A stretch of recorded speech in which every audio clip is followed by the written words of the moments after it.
This is K.M. Weiland, and you're listening to the 304th episode of the Helping Writers Become Authors podcast. So, on a mostly non-writing craft-related subject, I'm trying something new. My original mandate for the Helping Writers Become Authors website was, of course, to build a platform for marketing my fiction. As far as building a platform goes, the whole thing exceeded beyond my expectations, but more to the point, it also became a machine all its own with a platform all its own. That's all to the good, but what that also means is that the actual platform for sharing my novels got kind of shuffled under the carpet. Helping Writers Become Authors is now so laser-focused on the writing craft, which I love, that there's really no place for the more personal, more novel-related stuff that's interesting to just plain readers. So, I'm diving back into the blogging world and reviving the personal blog over on my other site, kmwyland.com. I'm planning to post bi-weekly on various and random subjects covering everything from my behind-the-scenes writing adventures to the stuff I'm interested in at any given time. If you're interested in not just the nitty-gritty hands-on stuff of writing how-to that you get in this podcast and on the Helping Writers site, but also in my personal adventures as a writer and semi-sane animal owner, I hope you'll join me on Tuesdays and Thursdays over at KM Weiland. That's WEILAND.com. See you there. The latest post in the video series on my blog is Learn How Not to Waste Your Story Setting's Full Potential. It talks about how Dennis Lehane's Shutter Island benefited from a full and imaginative use of its story setting, and how you can add the same value to your own book. To find the post, visit my site at helpingwritersbecomeauthors.com. And now I hope you enjoyed this week's podcast entitled New Story Ideas Distracting You from Your Book? Find out what you should do. Sometimes inspiration is dangerous. One of my best recipes for dream zoning is a campfire and music on a moonbright summer night. The good part? My story senses inevitably start tingling, and I always come away with dozens of fabulous new scenes for existing stories. The bad part, sometimes, like last week, I come away with brand new story ideas. In this instance, I walked away from that hour-long campfire with ideas for 3 new books. And for those of you who have been asking for it, there is now officially a Dreamlander sequel in the works. This is not, of course, actually bad in any sense of the word. In fact, it's totally awesome sauce. But new story ideas can also be overwhelming and seductive. When a new story is singing siren songs in our ears, beckoning us to new and exciting playgrounds, it can be downright difficult not to look a little bit distastefully at the trenches of our current work in progress. We've already seen what this current story has to offer us. We want new, we want shiny. As word player Susie Finney wrote me on Facebook this week, I need to finish revisions on my first book, working on a first draft of my first novel now. Yet I keep getting ideas for a trilogy, which I probably can't work on until at least a year from now. #writer problems. Tell me about it. With the addition of these new book ideas, I won't conceivably be able to finish writing all my current story ideas for another 30 years. Wowzers. Can somebody please send me a patience pill right now? But while I'm waiting, impatiently, of course, for the mail to arrive, let's consider a sensible plan we can all enact to keep ourselves sane and steady in the face of alluring new inspiration. Before you turn up your nose at your comparatively lackluster work in progress and go running after glittering new ideas, take a moment to consider the whole proposition logically rather than emotionally. Ask yourself, why do you want to quit your current story in favor of the new one? Because the old one is hard, boring, not working, too familiar? Because the new one has you all jacked up, is better, is more marketable, will take agonizingly long to get to otherwise? There are no right or wrong answers to any of these questions, but acknowledging your reasons are important. Once you've hammered it down, ask yourself, what are the actual advantages of stopping the old story to write the new one? Is changing books mid-page going to make you a better writer? A happier person? What are the disadvantages? Is wasting the time and effort you've already put into your current book worth it? Will it inculcate bad habits of not finishing stories? If you haven't already guessed from my rather leading questions, I'm going to point it out. My advice when faced with sterling new story ideas is to be patient. 9 times out of 10, the wisest and most productive choice is going to be staying the course on your current story. Starting stories is easy. Frankly, as valuable as good ideas are, they're also a dime a dozen. My having enough story ideas to last me 30 years is the writerly equivalent of my winning $3 million. Baby, I'm set. It's finishing stories that's hard. Never be hasty in abandoning the work you've already put into an existing story. And never take for granted how important it is to instill in yourself the priceless habit of learning how to see a story through to the arduous end.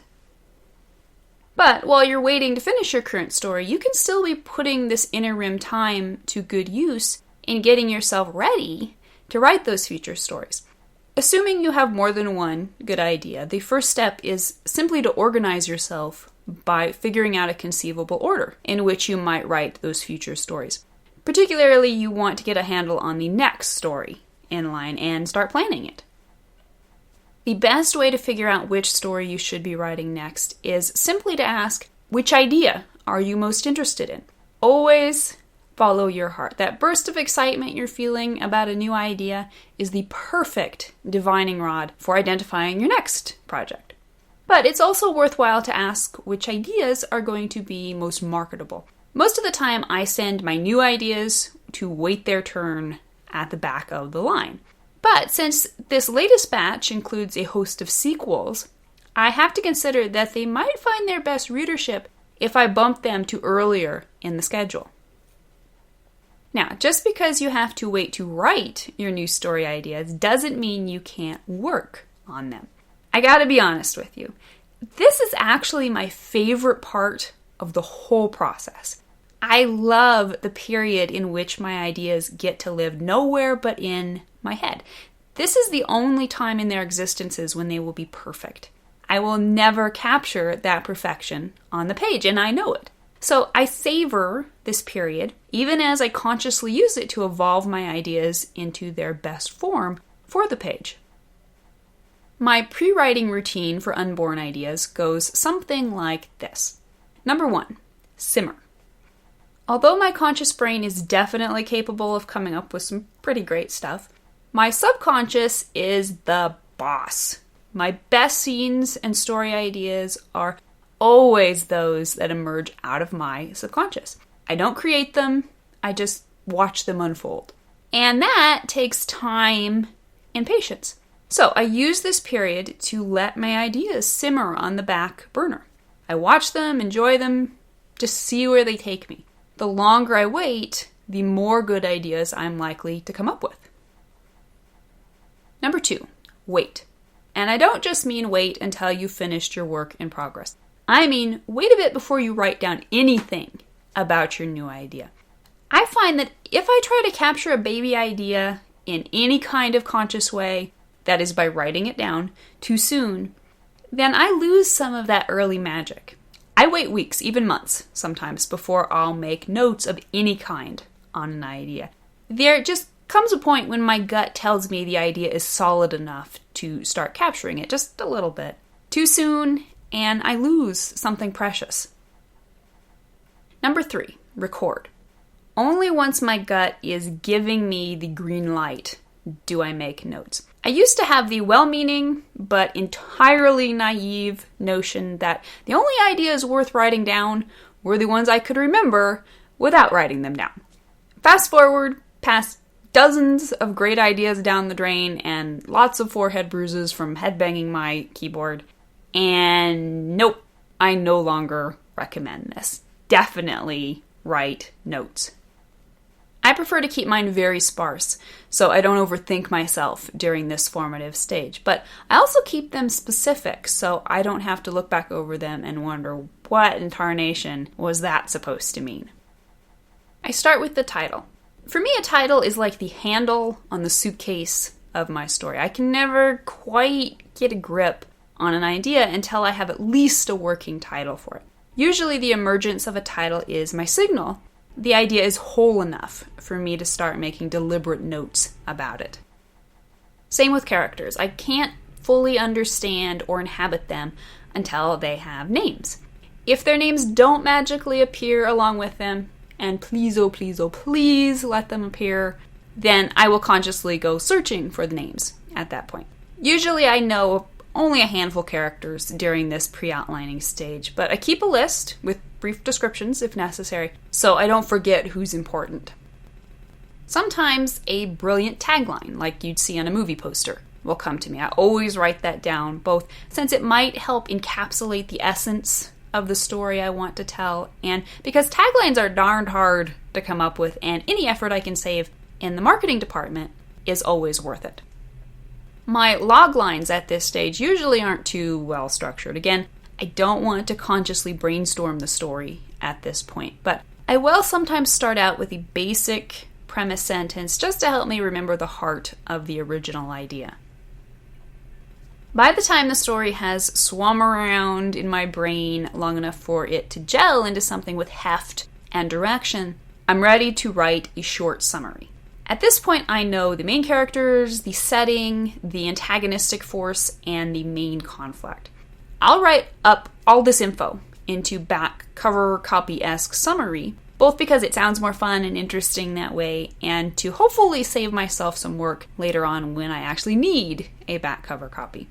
The summaries you see on my author site in the currently writing section are almost exactly the summaries I wrote up for these works in progress when they were in this nascent subconscious pre-writing stage. Finally, I keep a notes section in the same document as the summary. This is where I write any and every good idea that comes to me.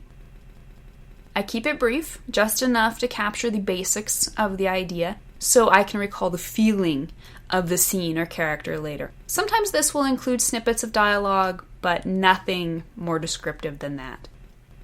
Research is hard and time-consuming, so if I happen to be reading something pertinent during these interim years, I'll always make a note of it. Some of my research files for future stories are already very hefty. My notes for a Tudor-based fantasy trilogy I want to write is already 20 pages long, and I haven't even started seriously researching or brainstorming it. And finally, casting characters is one of my guilty pleasures and favorite tricks. So as soon as possible in the conception stage, I try to figure out likely faces to go with my new friends. I keep these and any other pertinent imagery either on my hard drive or on Pinterest. I rarely go consciously looking for people, places, costumes, creatures, vehicles, or weaponry during this stage, but I always save anything that looks like it might have future use for a specific story idea. Although it will always be tempting to chase after gorgeous new ideas, get into the habit of adding patience and diligence to your writing repertoire. Use this period of waiting to your advantage so you're able to do those sparkling ideas even better justice than if you were to dive into them right now. Remember, too many good ideas isn't a problem. It's a tremendous blessing. Thank you for listening to the Wordplay Podcast. To read a transcript of this episode, you can visit my website at helpingwritersbecomeauthors.com. And be sure to check back again next week.